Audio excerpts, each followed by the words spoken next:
Good morning friends,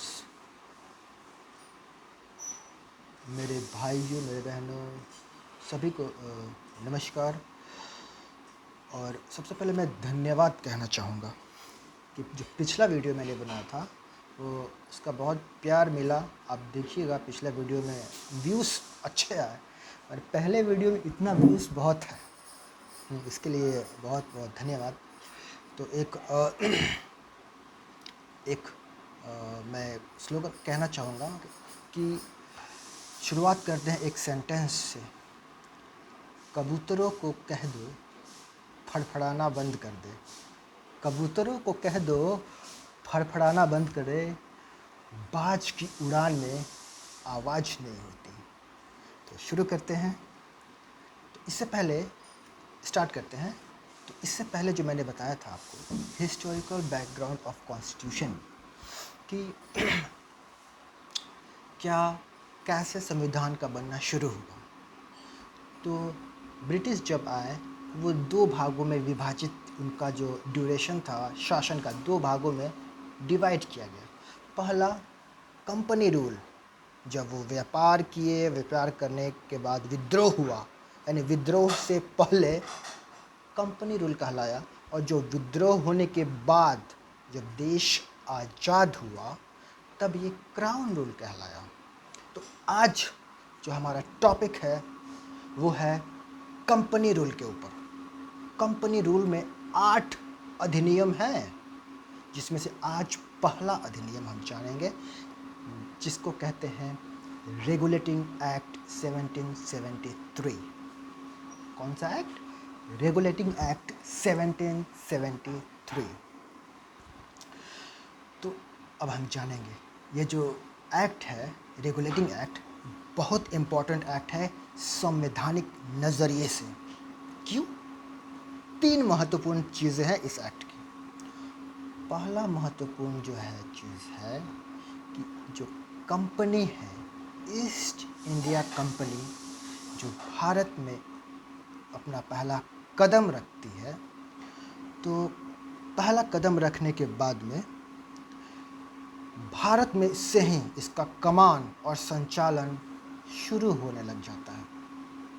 और जो दूसरी विशेषता है शेर के दांत में लगा खून, यानी कि मज़ा आ गया उनको ब्रिटिश लोगों को कि उन्होंने पहली बार जो अपने कंपनी का जो है राजनीतिक कार्य और प्रशासनिक कार्य को उन्होंने पहचाना। ये दूसरा उनका जो है महत्वपूर्ण, इस रेगुलेटिंग एक्ट का महत्वपूर्ण चीज़ है। और तीसरा महत्वपूर्ण चीज़ ये है कि इसका केंद्रीयकरण हुआ, सेंट्रल एडमिनिस्ट्रेशन को मार्गदर्शित इन्होंने किया। इस एक्ट के द्वारा सेंट्रल एडमिनिस्ट्रेशन यानी कि केंद्रीय प्रशासन की व्यवस्था इन्होंने शुरू कर दिया। तो रेगुलेटिंग एक्ट 1773 का हम लोगों ने महत्वपूर्ण बात जान लिया। अब जो है नेक्स्ट चीज़ क्या है? विशेषता, जो कि बहुत इम्पॉर्टेंट चीज़ है। विशेषता क्या है इसका? 5 विशेषताएं हैं। कितनी? 5। तो इनकी विशेषताओं में सबसे पहला विशेषता ये है कि गवर्नर ऑफ बंगाल का पद को हटा दिया गया और क्या नया पद लाया गया? Governor general of Bengal. और गवर्नर जनरल ऑफ बंगाल का पद लाने के बाद 4 और प्रतिनिधित्व करने के लिए 4 और प्रतिनिधि का भी इन्होंने चयन किया। और वहाँ के पहले गवर्नर जनरल ऑफ बंगाल थे lord Warren Hastings. Lord Warren Hastings जो है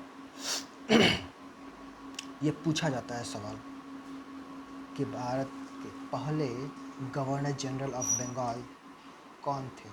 तो Lord Warren Hasting.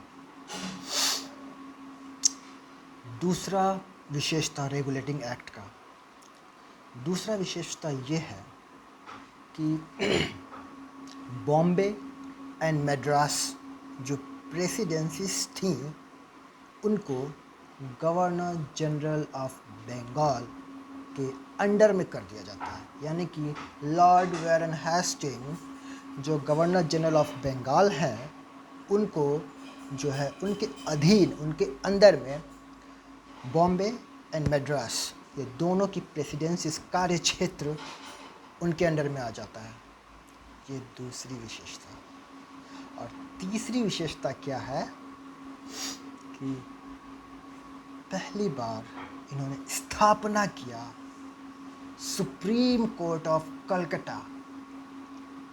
Supreme court of Calcutta का इन्होंने स्थापना किया 1774 में, 1774। और साथ में 3 अन्य न्यायाधीशों की भी नियुक्ति हुई। तो कलकत्ता जो कि बहुत अच्छा जगह है, जहाँ विक्टोरिया मैं घूमने गया था, हावड़ा ब्रिज भी मैंने देखा, काली घाट पे भी मैं गया था। तो अभी कलकत्ता आ गया इसलिए मुझे वो याद आ गया कि मैं वहाँ गया था घूमने। तो पहला जो है सुप्रीम कोर्ट ऑफ कलकत्ता 1774 में स्थापना किया गया। उसके बाद तो अब जो है चौथी विशेषता रेगुलेटिंग एक्ट की क्या है। चौथी जो विशेषता है ये है कि जो कंपनी के जो नौकर थे, सर्वेंट्स, उनको उन पर पाबंदी लगा दी गई। किस चीज़ की पाबंदी? पाबंदी लगाया गया कि वे लोग अपना व्यक्तिगत व्यापार नहीं कर सकते हैं। और ये भी लगाया गया उन पे प्रतिबंध कि वो घूस नहीं ले सकते हैं और ना ही प्राइज ले सकते हैं, गिफ्ट, उपहार ये भी नहीं ले सकते हैं। ये था चौथा विशेषता रेगुलेटिंग एक्ट का। और लास्ट जो है पांचवा विशेषता क्या है रेगुलेटिंग एक्ट 1773 का, कि कंपनी ईस्ट इंडिया कंपनी को उन्होंने सशक्त किया। कैसे सशक्त किया? कोर्ट ऑफ डायरेक्टर के द्वारा। यानी कि उन्होंने कोर्ट ऑफ डायरेक्टर्स जो कि न्यायालय निदेशकों के द्वारा उन्होंने सशक्त किया। न्यायालय निदेशकों का यह कार्य था कि जो भी राजस्व है, जो भी सिविल है, जो भी सैन्य संबंधित चीज़ें हैं, वो सीधे रिपोर्ट करना है किसको? ईस्ट इंडिया कंपनी को।